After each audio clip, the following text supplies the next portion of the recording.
Hello students. पिछली class में हमने फ्लैजेला और पाइलाई के बारे में बात की थी बैक्टीरिया के। आज हम बैक्टीरियल सेल वॉल के बारे में बात करेंगे, उसके बारे में जानेंगे। उससे पहले हम एक बार थोड़ा सा रिवाइज़ करते हैं कि फ्लैजेला और पाइलाई क्या होते हैं, जो कि हमने पिछली क्लास में आपको बताया था।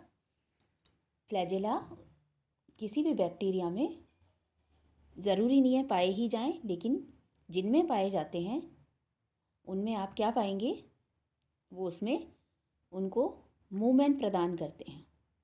पाइलाई जो होते हैं वो बैक्टीरिया के बाहरी सरफेस पर पाए जाने वाले माइक्रोस्कोपिक छोटे छोटे अपेंडेजेस होते हैं, जो कि फ्लैजेला के कंपैरिजन में छोटे होते हैं और इन्हें हम पाइलाई कहते हैं या फिम्ब्रे के नाम से जानते हैं। पाइलिन प्रोटीन के ये बने हुए होते हैं। ये दो प्रकार के हो सकते हैं, जैसे सोमैटिक और सेक्स पाइलाई। जो सोमैटिक पाइलाई जैसे काइक जो होंगे वो किसी भी बैक्टीरिया में उसको चिपकने में, किसी भी आधार से चिपकने में मदद करते हैं, जबकि सेक्स पाइलाई या कॉन्जुगेट पाइलाई जो होते हैं इन्हें हम एफ पाइलाई के नाम से जानते हैं, जो कि डिटरमाइन करते हैं सेक्सुअल फैक्टर को। जिनमें ये पाए जाते हैं उन्हें हम मेल के नाम से जानते हैं या डोनर बैक्टीरिया के नाम से। जिनमें ये नहीं पाए जाते उन्हें हम माइनस फैक्टर फीमेल रिसेप्टर कहते हैं, क्योंकि डोनर जिसमें सेक्स पाइलाई प्रेजेंट होगा वो मेल होगा, डोनर कहलाएगा। उसमें प्लस फैक्टर हम उसे बोलेंगे। फीमेल जो उसे रिसीव करेगी उसे हम बोलते हैं फीमेल रिसेप्टर। कॉन्जुगेशन के दौरान जब आपको हम इसका जेनेटिक रिकॉम्बिनेशन बैक्टीरिया का पढ़ाएंगे या सेक्सुअल रिप्रोडक्शन जब बताएंगे आपको, उस दौरान आपको ये चीज़ें समझ में आएंगी। कॉन्जुगेशन नाम अगर आपने सुना है, संयुग्मन बैक्टीरिया में लैंगिक जनन का एक तरीका है। उस दौरान ये सेक्स पाइलाई काम में आते हैं और ये एक ट्यूब कॉन्जुगेशन ट्यूब बनाते हैं, जिससे कि मेल से फीमेल में ट्रांसफ़र हो जाता है। उस दौरान जो एक कॉन्जुगेशन बनाने के लिए आवश्यकता होती है स्टिकिंग कैपेसिटी की, वो ये पाइलाई प्रदान करते हैं उसको। कुछ बुक्स में आपके कई तरह के बता रखे हैं इनको। पाइलाई भी कई ग्रुप में है, जैसे टाइप 1 है जो कि इकोलाई साल्मोनेला में पाए जाते हैं। टाइप 2 प्रकार के होते हैं जिनमें एडहेरिंग या चिपकने की क्षमता नहीं होती। कुछ स्पीशीज़ जो होती हैं साल्मोनेला की उनमें पाए जाते हैं। टाइप 3 जो होता है वो स्टिकिंग कैपेसिटी उनकी डिपेंड करती है कि उनमें कितनी मैनोज शुगर है। तो ये कई तरीके, साल्मोनेला में भी कई स्पीशीज़ में इस तरह की नेचर पाई जाती है। क्लैब्सिएला में टाइप 4 में आप पाते हैं, जैसे प्रोटियस नाम का जो बैक्टीरिया होता है उसमें ये पाए जाते हैं। एक्चुअली अगर आप ओवरऑल इसका फंक्शन देखें पाइलाई का, तो ये पैथोजेनिक जो बैक्टीरिया होते हैं एक्चुअली उनमें ये ज़्यादा मददगार होते हैं उनको चिपकने के लिए। पैथोजेनिक का अर्थात जो कि बीमारी फैलाने वाले बैक्टीरिया होते हैं, उनको ये होस्ट की सरफेस से चिपकने में बहुत मदद करते हैं। इनमें स्पेसिफिक एंटीजेंस होते हैं, आपको हमने पिछली क्लासेस में बताया है एंटीजेंस क्या होते हैं, एंटीबॉडीज़ क्या होती हैं। जब हम एंटीबायोटिक की बात कर रहे थे उस दौरान हमने बात की थी एंटीजन फॉरेन प्रोटीन्स होते हैं। तो जो बैक्टीरिया है वो खुद इटसेल्फ बाहर का है और उसमें कुछ इस प्रकार के प्रोटीन्स पाए जाते हैं जो कि एंटीजन का काम करते हैं। ये क्रोमोसोम का जो ट्रांसफ़र होता है, जैसे डीएनए का जो टुकड़ा ट्रांसफ़र होता है, जैसे कि पाइलाई जो होते हैं वो क्या करते हैं, एक कोशिका से दूसरी कोशिका में उसको ट्रांसफ़र करने में मदद करते हैं। साथ ही ये बैक्टीरियोफेज के रिसेप्टर्स की तरीके से भी एक्ट करते हैं। तो ये हमारा पिछला जो टॉपिक था उसका हमने थोड़ा सा रिवाइज़ किया। आज हम एक नया टॉपिक शुरू कर रहे हैं कि एक बैक्टीरिया जो होता है उसका सबसे बाहरी जो हिस्सा होता है वो उसकी होती है सेल वॉल। बैक्टीरिया जो होते हैं वो प्रोकैरियोटिक ऑर्गेनिजम्स होते हैं, प्लांट के अंदर आते हैं, ये पादपों के अंतर्गत, इसलिए इसमें सेल वॉल का पाया जाना बहुत ज़रूरी है। तो आज हम सेल वॉल के स्ट्रक्चर के बारे में जानेंगे कि कोशिका भित्ति जो होती है एक बैक्टीरिया की, एक प्रोकैरियोटिक ऑर्गेनिज्म की, वो कैसी होती है, क्या उसका काम होता है, किस प्रकार से वो पाई जाती है एक बैक्टीरिया के बाहर। अभी तक हमने बाहर के अपेंडेजेस देखे थे, फ्लैजेला और ग्लाइकोकाइलिक्स वगैरह, इन सब की हमने बात की। तो सेल वॉल जो होती है वो एक बहुत ही मजबूत स्ट्रक्चर होता है। और ये क्या प्रोवाइड करता है, एक डेफिनेट शेप प्रोवाइड करता है बैक्टीरिया को। ये जितने भी बाहरी प्रेशर्स होते हैं उन प्रेशर्स को ये टॉलरेट करता है, उनको अपने अंदर रोक देता है, अंदर कोशिका के ऑर्गेनल्स तक उन प्रेशर्स को जाने नहीं देता। ग्रोथ के लिए सेल वॉल ज़रूरी होती है। जब आप आगे पढ़ेंगे सेल डिवीज़न किस प्रकार से होता है, बाइनरी फिजन कैसे होता है, तो आप पाएंगे कि सेल वॉल का उसमें बहुत बड़ा रोल होता है। जो बैक्टीरियल सेल वॉल अमूमन अगर आप देखें, जनरली देखें, तो उसका जो वज़न होता है, क्योंकि सबसे बाहरी होती है और सबसे बड़ी होती है। इवन अगर हम हमारी बॉडी की बात करें तो ह्यूमन बॉडी में सबसे बड़ा ऑर्गन कौन सा होता है, तो कहा जाता है, कोई लीवर कुछ बोलता है, लेकिन सबसे बड़ा है स्किन। पूरी बॉडी को वो कवर करके रखती है, तो सबसे बड़ा ये ऑर्गन कहलाता है। यहाँ सेल वॉल को अगर आप देखें तो सेल वॉल के बाहर जो कोशिका भित्ति मौजूद है, बैक्टीरिया में जो सेल वॉल है, उसका ड्राई वेट जो होगा वो पूरी कोशिका में अगर आप देखेंगे तो 10 to 40% के आसपास होता है। अर्थात सेल वॉल जो कॉन्स्टिट्यूट करती है अपना वज़न, वो 10 से 40% एक कोशिका में, एंड 60% रिमेनिंग जो चीज़ें होती हैं उसकी ऑर्गेनल्स वगैरह, उनका वज़न होता है। सेल वॉल बहुत सारी लेयर्स की बनी हुई होती है, कई परतें होती हैं इसमें, और इनकी थिकनेस भी अलग अलग होती है। गाम पॉजिटिव में अगर आप देखें तो थोड़ा मोटी होती है, 20 से 25 नैनोमीटर के आसपास, और अगर आप ग्राम नेगेटिव की बात करें तो कंपैरेटिवली थोड़ी कम होती है, लेकिन कॉम्प्लेक्स ज़्यादा होती है। और सेल वॉल जो है उसका मेन जो कॉन्स्टिट्यूएंट्स होते हैं वो होते हैं पेप्टिडोग्लाइकन और म्यूरिन्स। अब ये सब्सटेंसेस कैसे होते हैं, ये एक्चुअली कुछ इनसॉल्युबल पॉलीमर्स इसमें प्रेजेंट होते हैं, इनमें पोर्स होते हैं, बहुत रिजिड होते हैं, और ये प्रोकैरियोटिक सेल्स में पाए जाते हैं। अब इसका जो मेन कंपोनेंट है, जैसे आप प्यूरिन की बात करें या जो सेल वॉल है, उसके मेन कंपोनेंट्स कौन से होते हैं एक बैक्टीरिया में, तो ये 3 हमने देखी, यहाँ लिख रखे हैं component. N acetyl muramic acid, जिसे आप कहते हैं NaM, N acetyl glucosamine acid, जिसे आप NAG के नाम से जानते हैं, और 4D अमीनो एसिड्स होते हैं।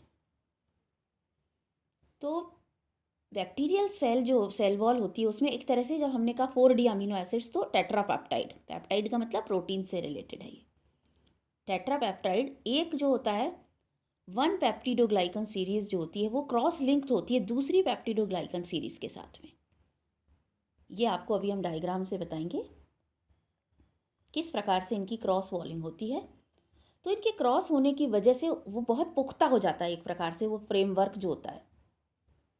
तो जब हम एंटीबायोटिक किसी को देते हैं, तो एंटीबायोटिक लाइक पेनिसिलिन की अगर हम बात करें, तो पेनिसिलिन का काम क्या होता है, वो पेनिसिलिन वहाँ जा कर के इसके फ्रेमवर्क को बनाने नहीं देती, यानी पेप्टिडोग्लाइकन सीरीज़ के जो क्रॉस लिंकेजेस होते हैं उनको ये पूरा नहीं करने देती, और वो पूरे नहीं होते तो उसमें सेल वॉल की फॉर्मेशन नहीं हो पाती, वो ब्लॉक हो जाता है फंक्शन उसका, तो बैक्टीरिया जो होते हैं वो आगे बन ही नहीं पाते। तो एंटीबायोटिक का जो काम होता है, पेनिसिलिन का हो गया सेल वॉल फॉर्मेशन को ब्लॉक करना।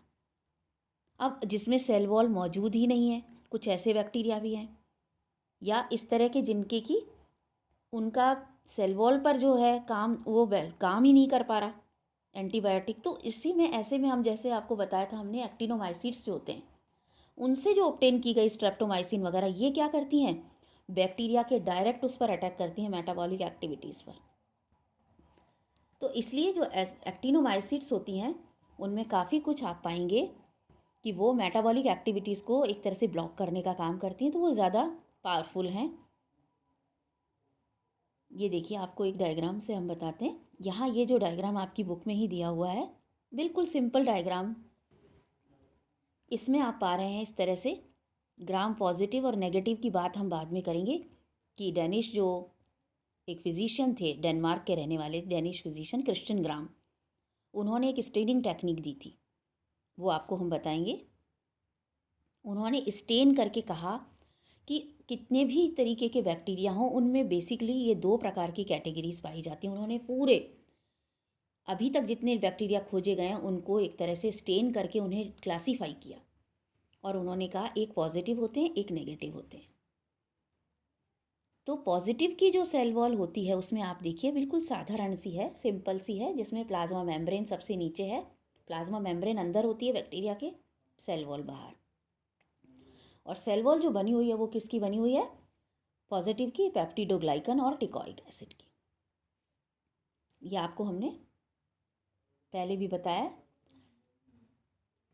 जो टिकॉइक एसिड है ये इसका एक मेन कॉन्स्टिट्यूएंट है, पेप्टिडोग्लाइकन है। यहाँ ग्राम नेगेटिव में आप देखिए प्लाज्मा मेम्ब्रेन अंदर है, और ग्राम नेगेटिव में देखिए यहाँ पर कितनी कॉम्प्लेक्स है इसकी सेल वॉल। पेप्टिडोग्लाइकन है just above the plasma membrane, फिर लाइकोप्रोटीन है, उसके बाद है फॉस्फोलिपिड। यहाँ कई जगह लाइकोप्रोटीन की जगह फॉस्फोप्रोटीन भी लिखा हुआ मिल सकता है आपको। फॉस्फोलिपिड्स हैं, साथ में लाइपोपॉलीसैकेराइड। अब आप देखिए लाइपो वर्ड कितनी जगह आप देखिए, यहाँ पर फॉस्फोलिपिड में लिपिड है, लाइपोपॉलीसैकेराइड में लिपिड है, और लाइपोप्रोटीन में देखिए यहाँ लिपिड का कितना ज़्यादा अंश मौजूद है। किसमें? ग्राम नेगेटिव में। इसको आप याद रखिएगा, जब आप ग्राम स्टेनिंग करेंगे तो ये प्रॉपर्टीज़ बहुत काम आएंगी, ये आपको याद रखनी है। अब यहाँ हम वापस से आते हैं इस पर। ये जो बात हम कर रहे थे इस टॉपिक में सेल वॉल की, कि ये इसका NAG NAM और इनका बना हुआ होता है। जो डेनिश फिजिशियन क्रिश्चियन ग्राम थे, उन्होंने एक स्टेनिंग टेक्निक को खोजा था, और उसके आधार पर उन्होंने ये बताया था कि 2 प्रकार के बैक्टीरिया होते हैं, ग्राम पॉजिटिव और ग्राम नेगेटिव। ग्राम पॉजिटिव वो होते हैं जो कि retain the stain after washing with water and alcohol. जो ग्राम पॉजिटिव होते हैं वो बैक्टीरिया होते हैं जो कि जब हम उनको स्टेन करने लगते हैं, और स्टेन करके जब हम उन्हें अल्कोहल से वॉश करते हैं, उनको धोते हैं, तो उनमें कलर मौजूद होता है। ग्राम नेगेटिव वो होते हैं जो कि अल्कोहल में वॉश करने के बाद वो डीकलराइज हो जाते हैं, अर्थात उनका रंग निकल जाता है। जो पॉजिटिव की सेल वॉल होती है उसमें लार्ज अमाउंट ऑफ पेप्टिडोग्लाइकन मौजूद होता है। ये देखिए पेप्टिडोग्लाइकन इसमें काफ़ी ज़्यादा मात्रा में 50% के आसपास मौजूद होता है। जो कुछ होते हैं उनमें नेगेटिवली चार्ज जो होते हैं, इसमें पॉजिटिव मतलब सेल वॉल में कुछ नेगेटिवली चार्ज पॉलीमर पाए जाते हैं, जिसे कि हम टिकॉइक एसिड के नाम से जानते हैं। अभी बात की थी हमने पेप्टिडोग्लाइकन और teichoic acid. Teichoic acid actually hydrophilic nature का होता है, and it is made up of glycerol और राइबिटॉल। अब ये इसमें ये क्या काम करते हैं? ये helps in transportation of positively charged proteins. ये खुद नेगेटिवली चार्ज होते हैं, और जब अंदर जाना होता है पॉजिटिवली चार्ज प्रोटीन्स को, तो ये इनको ले जाते हैं बड़े ही सहज तरीके से, और साथ में ये स्टोरेज करते हैं फॉस्फोरस का। तो ये टिकॉइक एसिड का एक तरह से फंक्शन हो गया। अगर आपसे एग्ज़ाम में पूछा जाता है तो आप उसे आसानी से बता सकते हैं। अब नेगेटिव की जो सेल वॉल होती है इट इज़ कंपैरेटिवली कॉम्प्लेक्स होती है। अभी आपको हमने बताया इसमें सबसे बाहर लाइपोपॉलीसैकेराइड, फिर फॉस्फोलिपिड, फिर लाइपोप्रोटीन, देन पेप्टिडोग्लाइकन प्रेजेंट होता है। तो ये काफ़ी ज़्यादा कॉम्प्लेक्स प्रकार की लेयर होती है। जो पेप्टिडोग्लाइकन प्रेजेंट होता है इन द पेरीप्लाज्मिक स्पेस, ये पेरीप्लाज्मिक स्पेस में मौजूद होता है। बीच में जो प्लाज्मा मेम्ब्रेन है और सेल वॉल के बीच का जो स्पेस है, देखिए आप लाइपो प्रोटीन जो है उनसे बीच में ये मौजूद है। इस स्पेस को हम पेरीप्लाज्मिक स्पेस कहते हैं। इसमें काफ़ी सारी लेयर्स पाई जाती हैं। जो फॉस्फोलिपिड्स पाए जाते हैं उनके आउटर एंड्स जो होते हैं वो देखिए उसके फॉस्फोलिपिड्स के जो आउटर एंड्स होते हैं वो होते हैं हाइड्रोफिलिक, एंड मिडिल पार्ट जो होता है वो उसका हाइड्रोफोबिक होता है। इनका काम क्या होता है फॉस्फोलिपिड्स का? ये एक तरह से उसे जमा के रखते हैं, एनकोर्ड इन पेप्टिडोग्लाइकन्स बाय लाइपोप्रोटीन्स। लाइपोप्रोटीन्स के लिए इनको दबा के रखते हैं, एक तरह से रोक के रखते हैं। Apart from phospholipids, proteins and lipopolysaccharide sugars are also present in this, and these are made up of 3 types of molecules, कौन कौन से 3 टाइप्स ऑफ मॉलिक्यूल्स से बनी हुई होती है लाइपोपॉलीसैकेराइड? देखिए नाम से ही आपको मालूम हो रहा है लिपिड ए होता है इसमें और वो स्ट्रांगली एम्बेडेड होता है। कोर पॉलीसैकेराइड्स मॉलिक्यूल्स उसमें होते हैं, साथ ही इसमें एंटीजन होते हैं, वो एंटीजन, और इसी एंटीजेनिक प्रॉपर्टी के कारण ही नेगेटिव जो होते हैं सेल वॉल वो सीरोलॉजिकल प्रॉपर्टीज़ को दर्शाती है। जो सीरोलॉजिकल प्रॉपर्टीज़ होती हैं सेल वॉल की वो इसी के कारण होती हैं। तो हमने देखा कि जो नेगेटिव की सेल वॉल होती है उसमें 2 लेयर्स फॉस्फोलिपिड्स की होती हैं। बाहरी वाली होती है हाइड्रोफिलिक, अंदर वाली हाइड्रोफोबिक। हाइड्रोफिलिक का मतलब जल स्नेही, और हाइड्रोफोबिक जो मिडिल पार्ट होता है वो जल से दूर रहने वाला होता है। और ये क्या करता है, लाइपोप्रोटीन्स के द्वारा पेप्टिडोग्लाइकन में ये पड़े हुए रहते हैं ये फॉस्फोलिपिड्स।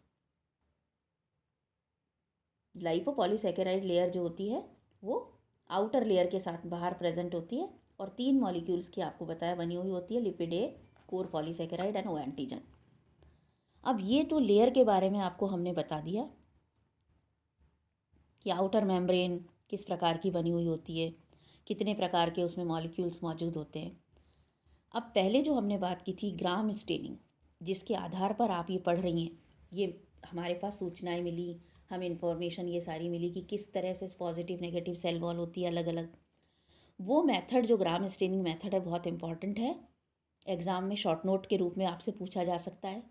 अगर सेल वॉल है तो पूरा आपको बताना पड़ सकता है। एग्ज़ाम में प्रैक्टिकल में आपके ये ज़रूर आती है एक एक्सरसाइज ग्राम स्टेनिंग की। एक बैच को या तो हम ग्राम स्टेनिंग देते हैं या फिर हम उनको बैक्टीरियल जो सिट्रस कैंकर होता है वो देते हैं। तो 100% इसकी श्योरिटी है कि ये आता ही आता है ग्राम स्टेनिंग मेथड। अब ये जो मेथड है वो दिया किसने था? डेनिश ग्राम नाम के एक साइंटिस्ट थे, डेनिश क्रिश्चियन ग्राम नाम के साइंटिस्ट थे, डेनमार्क के रहने वाले थे, इसलिए हम उन्हें डेनिश बोल रहे हैं। 1884 में या 1884 में उन्होंने इस मेथड को खोजा या उन्होंने इसका पता लगाया, इसे बताया that bacteria which get stained by a stain and even after washing with alcohol retain the stain are called gram positive bacteria। जो क्रिश्चियन ग्राम नाम के साइंटिस्ट थे उन्होंने ये मेथड दिया था ग्राम स्टेनिंग का, और उन्होंने बताया कि जो स्टेन हम यूज़ कर रहे हैं, आपको मैं पूरा उसकी लिस्ट भी बताऊंगी क्या क्या उसमें आवश्यकता होती है। तो अगर वो स्टेन अल्कोहल से धोने के बाद में भी मौजूद रहता है तो उन्हें हम कहते हैं ग्राम पॉजिटिव। और those bacteria which get destained after washing with alcohol, अगर आपने कुछ ऐसे भी बैक्टीरिया होते हैं जो कि अल्कोहल से वॉश होने के बाद कलरलेस हो जाते हैं, डी कलराइज हो जाते हैं, उनको हम ग्राम नेगेटिव कहते हैं। अब ये देखिए, ये लिस्ट जो है आपको हमने दी है, ये प्रैक्टिकल में आपके बहुत काम आएगी। ग्राम स्टेनिंग करने के लिए सबसे पहले हमें ग्लास स्लाइड चाहिए। स्लाइड्स आप सभी जानते हैं। क्रिस्टल वॉयलेट का सोल्यूशन हमें चाहिए। क्रिस्टल वॉयलेट सोल्यूशन के साथ हमें आयोडीन का सोल्यूशन भी चाहिए। अल्कोहल की सीरीज़ चाहिए। कुछ बुक्स में दे रखा है 90% अल्कोहल, पर हम करते हैं 60, 70, 80, 90, इस तरह से हम 3-4 कपलिंग जार्स। हाँ, ये बहुत इंपॉर्टेंट है शब्द कपलिंग जार, आप प्रैक्टिकल बुक में देख सकते हैं। ये ग्लास के बने हुए जार होते हैं, जैसे आप चौड़ी 4 स्लाइड्स को एक साथ आप ज्वाइन कर दें और बाहर गोल उसकी सरफेस को कवर कर दें। कुछ इस प्रकार का ये कपलिंग जार होता है। उस जार में खांचे बनी हुई होती हैं और उन खांचों में आप सेट कर सकते हैं उन स्लाइड्स को। तो ग्लास स्लाइड हो गई, कपलिंग जार्स हो गए, माइक्रोस्कोप हमें चाहिए, अल्कोहल चाहिए, क्रिस्टल वॉयलेट एंड आयोडीन इसके बेस, वो एक तरह से स्टेन्स होते हैं, कवर स्लिप आपको चाहिए, स्प्रिट लैम्प चाहिए, बैक्टीरियल कल्चर जो भी आप बैक्टीरिया का ले रहे हैं इनोकुलेशन, वो आपको मटेरियल चाहिए। मटेरियल के तौर पर या तो दूध दे दिया जाता है या फिर दही की ड्रॉप दे दी जाती है। काउंटर स्टेनिंग के लिए सैफरनिन हमेशा इस्तेमाल होती है। और धोने के लिए या तो आप डायरेक्ट नल से भी धो सकते हैं, टैप वाटर जो आपके वॉश बेसिन में प्रयोगशाला में लगा हुआ होता है, या ड्रॉपिंग बॉटल लेते हैं हम, जिसमें ऐसी पानी की बोतल वाइट कलर की जो प्लास्टिक की बनी हुई होती है उसमें लंबी सी नली निकली हुई होती है। जैसे ही आप प्रेस करते हैं तो उसको आप धो सकते हैं आसानी से स्लाइड को। ये देखिए, ये सेल वॉल की हमने बात की थी, वो स्ट्रक्चर आपको दिखाई दे रहा है। यहाँ ये देखिए सेल वॉल को और ज़्यादा इसमें इलेबोरेट करके बताया हुआ है कि पेरीप्लाज्मिक स्पेस कौन सा है, कहाँ पर पेप्टिडोग्लाइकन मौजूद है। ये ग्राम पॉजिटिव में आप देखिए साइटोप्लाज्मिक मेम्ब्रेन है, ये साइटोप्लाज्म है और यहाँ पेप्टिडोग्लाइकन है। जबकि इसमें ग्राम नेगेटिव में किस प्रकार से ये मौजूद है, आउटर मेम्ब्रेन। ये और भी आप अच्छे से इसे समझ सकते हैं। जो क्रॉस लिंकेजेस की हमने बात की थी, ये देखिए बैक्टीरियाज में पेप्टिडोग्लाइकन और इसके पॉलीसेकेराइड जो है किस प्रकार से इनके क्रॉस लिंकेज हो रहे हैं, एक दूसरे के क्रॉस उसमें जाते हुए उसको और भी पुख्ता कर देते हैं। ये देखिए यहाँ आपको ग्राम नेगेटिव में सबसे ये देखिए पेप्टिडोग्लाइकन, लाइपोपॉलीसेकेराइड, ये विस्कर जैसे जो नज़र आ रहे हैं ये ओ एंटीजन्स हैं जो खड़े हुए बाल जैसे नज़र आ रहे हैं। पोरिन टाइम जो है इसका है ट्राइमर्स, शुरू में बात की थी आपसे कि जो पोर्स होते हैं वो पोरिन नाम के प्रोटीन के बने हुए होते हैं। ये स्पेस देखिए periplasmic space, cytoplasmic membrane and outer membrane. तो आउटर मेम्ब्रेन में क्या क्या आप देखो, लाइपोप्रोटीन्स मौजूद हैं, पेप्टिडोग्लाइकन है, लाइपोपॉलीसेकेराइड्स हैं, ये सब मौजूद हैं इसमें। अब ये ग्राम पॉजिटिव और नेगेटिव का जो डिफरेंस आता है उस डिफरेंस को हम बाद में देखते हैं, पहले हम इसकी स्टेनिंग मेथड को समझते हैं। ग्राम स्टेनिंग मेथड क्रिश्चियन ग्राम नाम के साइंटिस्ट ने दिया था जो डेनमार्क के रहने वाले थे, इसीलिए हम इन्हें एक डेनिश साइंटिस्ट के नाम से जानते हैं। जो ग्राम स्टेन्स इनको चाहिए थे क्रिस्टल वॉयलेट और ये हम आपको पूरा प्रोसीजर नेक्स्ट क्लास में बताते हैं।